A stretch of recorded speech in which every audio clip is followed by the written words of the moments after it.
Ibadallah, qala Allah tabaraka wa ta'ala fi kitabihil karim, istami'u ayyuhan nas litilawatihi. A'udzu billahi minasy syaithanir rajim. Afahasibtum annama khalaqnakum abatha wa annakum ilayna la turja'un. Sadaqallahul azim. Wa qala fi ayatin ukhra, innallaha indahu ilmus sa'ati wa yunazzilul ghaitha wa ya'lamu ma fil arham wa ma tadri nafsum madza taksibu ghada wa ma tadri nafsum bi ayyi ardin tamut innallaha alimun khabir. Wa qala ilaihi yuraddu ilmus sa'ati wa ma takhruju min thamaratin min akmamiha wa la tahmilu min untha wa la tada'u illa bi'ilmihi wa yawma yunadihim aina syurakai qalu adzannaka ma minna min syahid. Wa qala wa tabarakalladzi lahu mulkus samawati wal ard wa ma bainahuma wa indahu ilmus sa'ati wa ilaihi turja'un. Sadaqallahul azim. Ibadallah, bapak-bapak dan ibu-ibu yang saya muliakan dan yang dirahmati oleh Allah Subhanahu wa ta'ala. Ada 4 ayat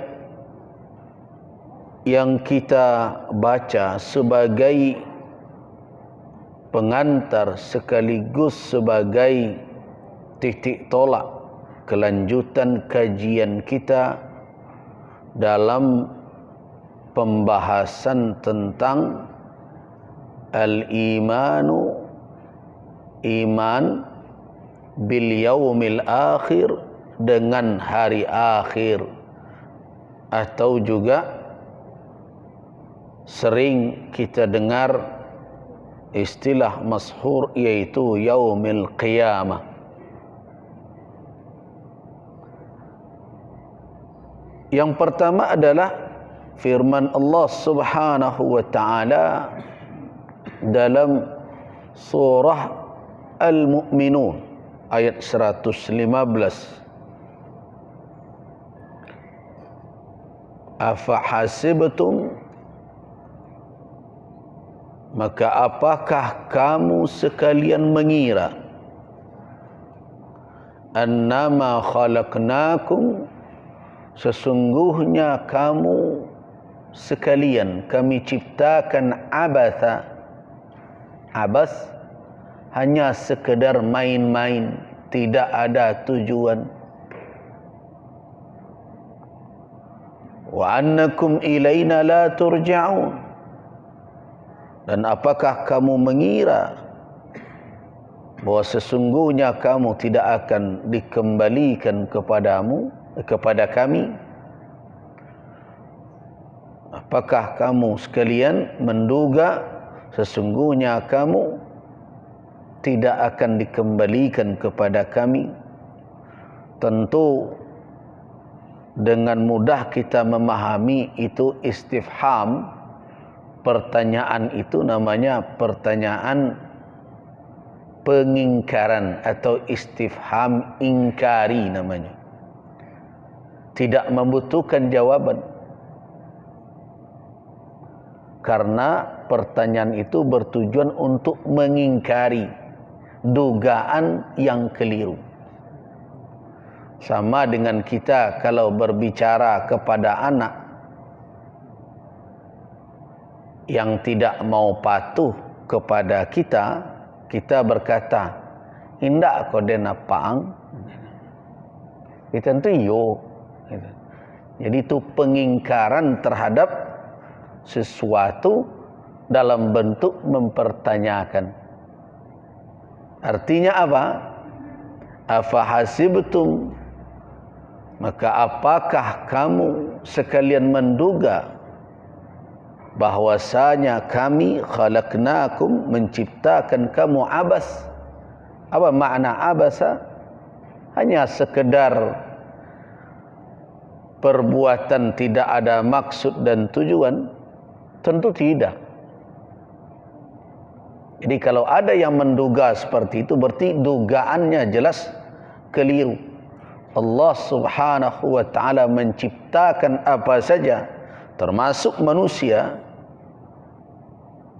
tentu ada maksud dan tujuan, bukan abasa, bukan hanya sekedar main-main, tidak ada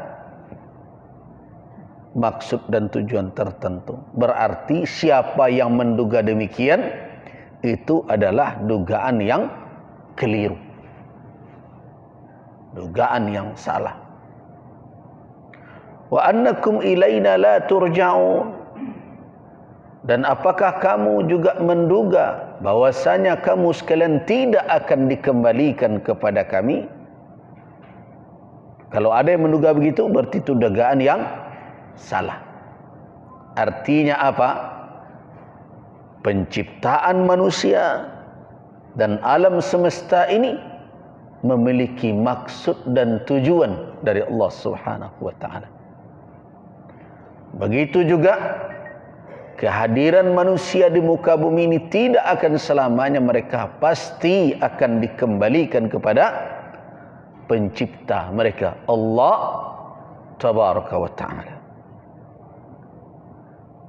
Jadi ayat ini mengingkari dugaan yang tidak benar. Di pertanyaan yang muncul di awal ayat dengan hamzah istifham, apakah? Untuk apa tujuannya? Mengingkari dugaan yang salah tersebut. Itu dalam suratul Mu'minun ayat 115. Kemudian ada 3 ayat yang perlu menjadi pegangan kita dan harus, yaitu dalam suratul Luqman, ayat 34, kemudian surah Fussilat ayat 47, dan surah Az-Zukhruf ayat 85.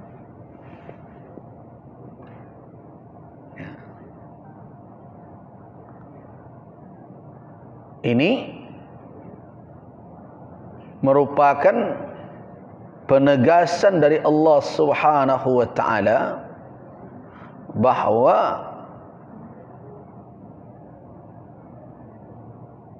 apapun yang hendak diketahui oleh manusia tentang hari akhir, ilmunya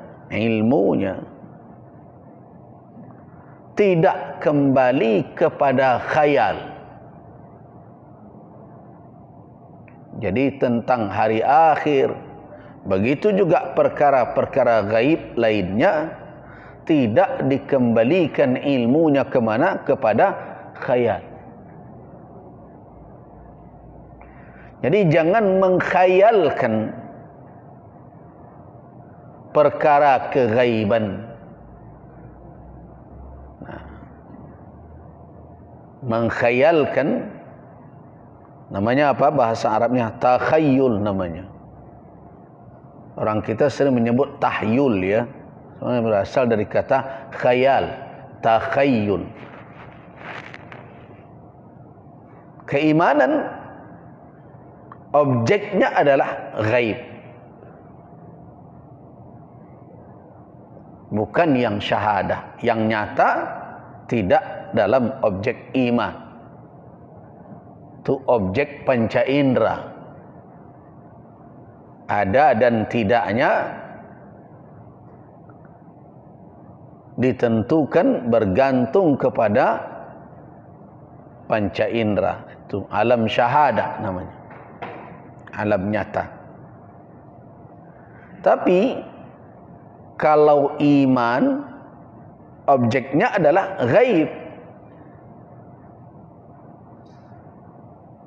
Nah, manusia tidak punya akses, tidak punya jalan untuk mengetahui hakikat keghaiban itu. Manusia tidak bisa. Manusia hanya bisa membaca tanda-tanda, ayat dan alamat. Itu perkara gaib yang kita lihat apa? Ayat.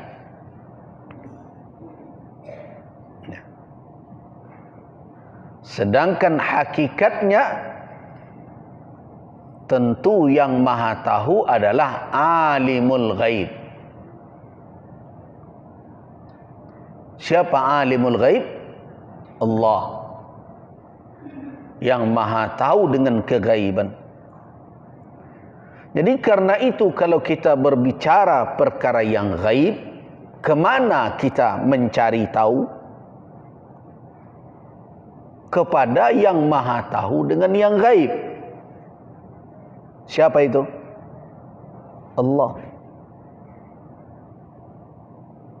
Dia bukan kepada khayalan, bukan pula kepada jin.